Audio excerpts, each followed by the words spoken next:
নমস্কাৰ পোহলাই ভিতৰ সমূহ দৰ্শকক মই কৰবিয়া স্বাগতম জনাইছো লগতে সুপ্ৰভাত জনাইছো আপোনালোকৰ প্ৰিয় অনুষ্ঠান ঘৰে ঘৰে বাস্তুশাস্ত্ৰলৈ আপোনালোকৰ সকলোবোৰ প্ৰশ্ন আমি লবলৈ ইতিমধ্যে দি আহিছো আপোনালোকৰ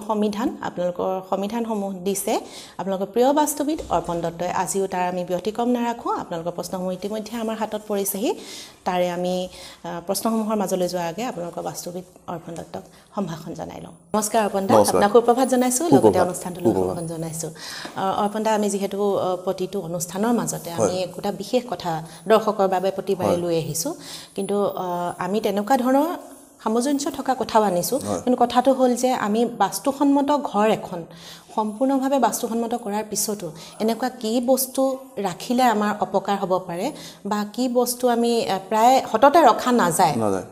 এতিয়া কথাটো হ'ল কি আমি এখন ঘৰ যেতিয়া সজাই পৰাই লওঁ হয় মানুহৰ ঘৰত দেখা যায় আমি যেতিয়া ঘৰখনত মুখ্য দৰজাখনৰ তলত লক্ষীৰ ভৰি দুটা ষ্টিকাৰ লগোৱা থাকে আজিকালি হয়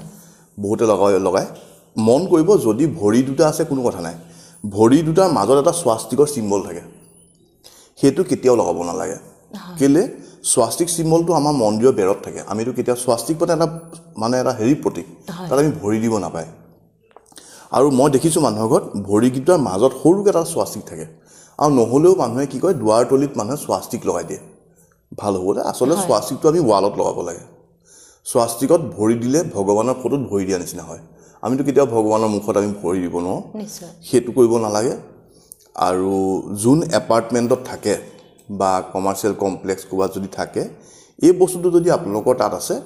সেই বস্তুটো একেবাৰে হ'ব দিব নালাগে হেতু হ'ল ষ্টেয়াৰ কেছত মানুহে পিকাই বুলি ভগৱানৰ ফটো লগাই দিয়ে হয় য'ত ভগৱানৰ পূজা নহয় তাত ফটো লগাব নালাগে যদি আপোনাৰ ঘৰত পূজাও নকৰে ভগৱানৰ স্থান আপুনি নাৰাখে তেনেকে ভগৱানক আমি কোনবাই থুৱাব বুলি লগাব নালাগে সেই কামটো কৰিব নালাগে হেতু হ'ল মাৰ্কেটত আৰু ঘৰৰ কথা ক'লো যে ঘৰৰ দুৱাৰ তলিত স্বাস্তিকৰ সিম্বল থাকিব নালাগে আৰু এটা কমন মই দেখো যে আমাৰ ঘৰত যদি পূজা পাতো পূজাই পাতো আমি এটা কলহ স্থাপন কৰোঁ কলহত আমাৰ কাপোৰ থাকে আমপাত থাকে নাৰিকল থাকে পানী থাকে সেই কলহটো আমি কেতিয়াবা ঘৰত থৈ দিও এবছৰ মূৰে চেঞ্জ কৰোঁ কলহটো ৰাখিলে একো নাই কিন্তু কলহত থকা যিটো নাৰিকল সেই নাৰিকলটো যেতিয়া শুকাই যায় নহয় যেনেকৈ এটা মানুহৰ ডেড বডি হৈ যায় নাৰিকলটো এটা ডেড বডি হৈ যায় মানুহৰ ঘৰত আপোনালোকৰ ঘৰতো যদি কেতিয়াবা ভাবিছে যে আমাৰ ঘৰত কাৰোবাৰ মূৰৰ বিষ খুব বেছি হয় বা মোৰ শাৰীৰিক অলপ কষ্ট বেছি হৈ আছে বাস্তুদোষ একো নাই যদিও মন কৰিব আপোনালোকে গোসাঁই ঘৰত কি জানি নাৰিকল আছে নেকি আৰু নাৰিকলটো লৰাই চাব যদি পানী আছে একো নাই যদি পানী নাইকিয়া হৈ শুকাই গৈছে সেই নাৰিকলটোৱে কিন্তু ঘৰত এটা খুব নিগেটিভ এনাৰ্জি দিয়ে সেই কামটো নকৰিব আৰু ঘৰখনৰ দুৱাৰ তলিত বা ক'বাত স্বাস্তিক এতিয়া গোসাঁই ঘৰ দৰ্জাখনৰ মুখৰ তলত মই স্বাস্তিক লগোৱা দেখা যায় সেইটো লগাব সেই বস্তুটো নলগাব স্বাস্তিকটো ৱালত লগাব হয় এইকেইটা মানি চলিলে ঘৰখনৰ বহুত শান্তি থাকিব পাৰে ধন্যবাদ অৰ্পণ দা যিহেতু আমিও প্ৰত্যক্ষ কৰিছো তেনে ধৰণৰ মন্দিৰতো আমি দেখো একো নাই মন্দিৰত বা ফুৰিব না কিন্তু ঘৰৰ কথা কৈ আছে হয় সেইখিনি সাৱধানতা আমি অৱলম্বন কৰিব নিশ্চয় পাৰিব লাগিব যিহেতু য'ত যিটো বস্তু আমি নিজেও সেইখন অকণমান সম্যক জ্ঞানে যদি ভাবোঁ নিশ্চয়কৈ আমি জানিম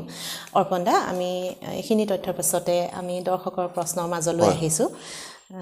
প্ৰথমটো প্ৰশ্ন আমাৰ কৰিছে নৱনীতা দুৱাৰে আমাৰ মাৰ ঘৰ আৰু আমাৰ ঘৰ দুখন একেবাৰে ওচৰত মাজত মাত্ৰ 2 মিটাৰমানহে ফাঁক আছে মাৰ ঘৰৰ লেট্ৰিনটো উত্তৰ পূব কোণত আছে সেই লেট্ৰিনটো আমাৰ উত্তৰ পূব কোণত পৰিছে তেওঁ উত্তৰ পশ্চিমত আছে কিন্তু আমাৰ ঘৰৰ পৰা 4 মিটাৰমান দূৰত আছে আমাৰ কিবা অসুবিধা হ'ব পাৰে যদি কিন্তু বাৰীখন যদি একে হৈ থাকে তেতিয়া আপোনাৰ ইমান প্ৰব্লেম দিয়া দেখা নাযায় বাৰীখনৰ মতে চাবলৈ গ'লে আপোনালোকৰ মা ঘৰৰ উত্তৰ পূবতহে সেইটো উত্তৰ পূব পৰিব হয়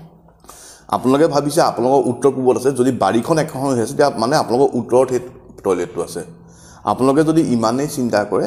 দুখন ঘৰৰ মাজত সময় মিলে কথা পাতি পেলাই এখন ৱাল বা এখন আপোনালোকে জেৰুৱা দি দিব তেতিয়া মাটিটো দুভাগ হৈ যায় এইটো নহয় দুজনে পাতি ল'ব যে আমি দুটা কৰি লওঁ আমি একে থাকিম কিন্তু দুখন ঘৰ আমি বেলেগ বেলেগ বাউণ্ডাৰী কৰি লওঁ ফাঁক আছে বুলি কৈছে হয়তো ৱাল বা ৱাল দিব পাৰিব হয়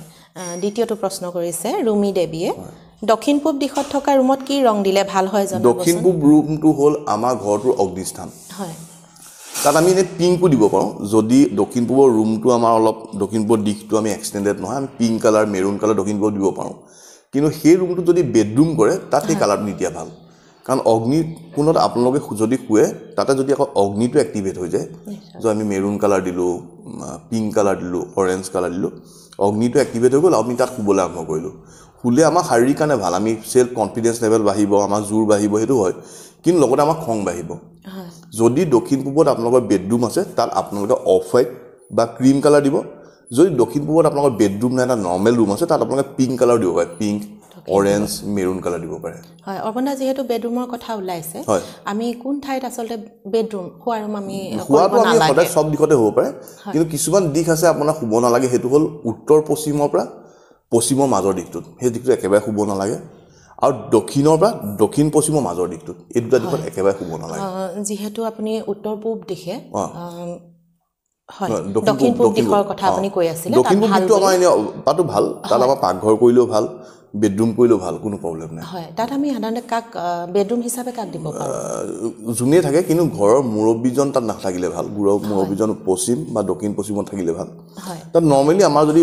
বয়সীয়াল মানুহ থাকে ঘৰত তেওঁলোকৰ দিব লাগে কেলে মানুহৰ যেতিয়া বয়স হৈ আহে কনফিডেন্স লেভেলটো কমি যায় জোৰ কমি যায় অগ্নিটো কমি যায় মানুহৰ ঘৰত অগ্নি আমাৰ ঘৰত 5টা এলিমেণ্ট থাকে ন অগ্নিটো কমি যায় চ' অগ্নি স্থানত শুলে তেওঁলোকৰ অলপ মানে সেলফ কনফিডেন্সটো বঢ়া দেখা যায় হয় আহিছোঁ তৃতীয়টো প্ৰশ্নলৈ লিখিছে ধৰিত্ৰী গগৈয়ে আমি থকা ঘৰটো পূব মুৱা দৰ্জা দুখন পশ্চিম মুৱা ভালনে বেয়া জনাবচোন দাদা আপোনালোকৰ ঘৰটো পূব মুৱা যেতিয়া পূব মুৱা আপোনালোকে ভাবিছে ঘৰটোত সোমাওঁতে পশ্চিম ফালে মুখ হৈ সোমাওঁ আচলতে আমি ঘৰটোৰ পৰা যেতিয়া ওলাই যাওঁ সেইটোৱে আমাৰ মুৱা এটা পূব মুৱা ঘৰ পশ্চিম ফালে দৰ্জা কেতিয়াও থাকিব নোৱাৰে আপুনি যদি এইফালে পূব মুৱা ঘৰটো এইফালে দৰ্জা থাকিব নি পশ্চিম ফালে এইটো যদি পূব হয় এইটো পশ্চিম হ'ব এইটো যদি পশ্চিম মুৱা ঘৰ হয় পিছফালে দৰ্জা থাকিব নেকি কেতিয়াও নাথাকে আমি সোমাওঁতে আপুনি যিটো সোমাইছে পশ্চিম ফালে মুখ হৈ সোমাইছে ওলাওঁতে এখন দৰ্জাত আমি পূব ফালে মুখ হৈ সোমাইছোঁ মানে এখন পূবমুখী দৰ্জা আপোনালোকৰ ভাল হয় অৰ্পণদা আজি অনুষ্ঠানৰ আমি শেষৰটো প্ৰশ্নলৈ আগবাঢ়িছোঁ লিখিছে দিব্যজ্যোতি নাথে উত্তৰ পূবত লেট্ৰিনৰ টেংকি আৰু তাৰ লগতে বাথৰুম আছে কি কৰিব লাগিব জনাবচোন টেংকিটো আৰু এটা লিখিছে তেওঁ যে টেংকিটো উত্তৰ ফালে আৰু তাৰ গাতে লাগি বাথৰুমটো আছে আপোনালোকৰ বাৰীখন যদি ডাঙৰ হৈ আছে তেতিয়া আপোনালোকৰ কোনো প্ৰব্লেম নাই আৰু আপোনালোকে কেতিয়াও নিজে চকুৱে চাই নাভাবিব যে মোৰ উত্তৰ পূবতে আছে